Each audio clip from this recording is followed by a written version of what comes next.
ये एक मर्डर के मामले में जेल था और करीब 4 साढ़े 4 साल जेल में रहने के बाद ये छूटकर आया। छूटकर आने के बाद इसने थोड़ी-सी अपनी गतिविधियों क्रिमिनल गतिविधियों को बढ़ाया और फिर जो शहर के एक व्यापारी हैं उनको फिरौती के पैसे माँगकर धमकी दी। वो मामला एनईबी थाने में दर्ज हुआ जिसमें ये वांटेड था।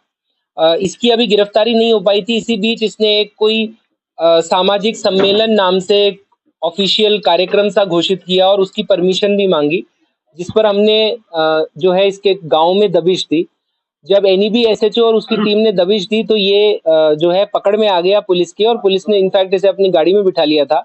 परंतु इसके परिवार के लोग और महिलाएं बहुत बड़ी संख्या में इकट्ठी हुई और पुलिस के गाड़ी के शीशे तोड़ दिए और पुलिस के साथ मारपीट करी जिसकी वजह से ये जो है वहां पर बच के भाग गया था। इसके बाद इसके और इसके परिवार के सदस्यों पे मुकदमा दर्ज हुआ। करीब 12 सदस्य इसके परिवार के गिरफ्तार हुए और उसके बाद से अभी वो फरार ही चल रहे हैं। कोई और गिरफ्तारी नहीं हो पाई और ये अलग से फरार था। तो हमारी प्रायोरिटी थी कि इसको अरेस्ट किया जाए। तो उसके लिए जो एसएचओ एमआईए है विजेंदर, इनके नेतृत्व में हमने टीम बनाई थी। इनके थाने की टीम थी और जो अपने डीएसपी की टीम थी, उन्होंने साथ में इसको डेवलप किया और फिर महाराष्ट्र में जो कोल्हापुर है वहां से इसको अरेस्ट किया गया। तो बेसिकली ये जब जेल में था तब वहां पर इसके कोई व्यक्ति टच में आया था, जो क्रिमिनल, जिन्होंने बताया कि भाई हमारा महाराष्ट्र में भी कनेक्शन है और आपको कभी फरारी काटनी हो, कोई काम हो तो आप हमें बताना, इस टाइप से। तो ये यहाँ से जब भागा तो पहले बताते हैं ये वाया अलीगढ़, फिर ट्रेन पकड़ता हुआ इंदौर और इस तरह से होते हुए ये कोल्हापुर पहुंचा और वहां पर फिर इसने जो एक छोटा सा ये हॉस्टल लॉज टाइप होता है, वहां पर एक कमरा लिया और वहां पर ही एक लोकल ढाबा टाइप है, उसमें इसने चाय पिलाना, बर्तन धोने टाइप का काम किया और खुद का नाम बदल के इसने बना लिया राहुल। और ये बताया कि मैं हरियाणा का रहने वाला हूँ, राहुल हूँ और काम वाम की मुझे ज़रूरत है।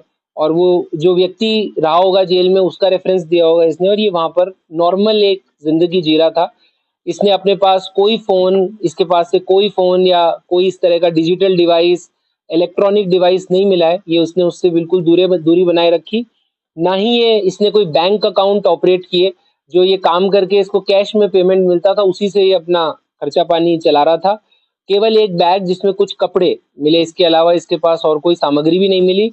और जो लॉज में अन्य लड़के रहते थे या दूसरे लोग रहते थे उनको इसने यही बताया कि हरियाणा से हूँ, काम की तलाश में आया हूँ, इस प्रकार से।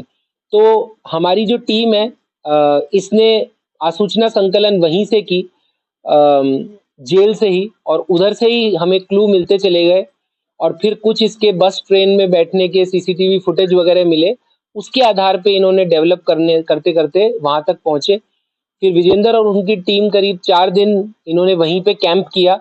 कोल्हापुर काफी बड़ा है, वहां पे जो एग्जैक्ट लोकेशन थी, फिर एग्जैक्ट लोकेशन में इन्होंने रेकी वेकी की, इधर उधर घूमे, तब इनको वो पिन पॉइंट श्योरिटी हुई कि वो यहाँ रहता है और यहाँ काम करता है।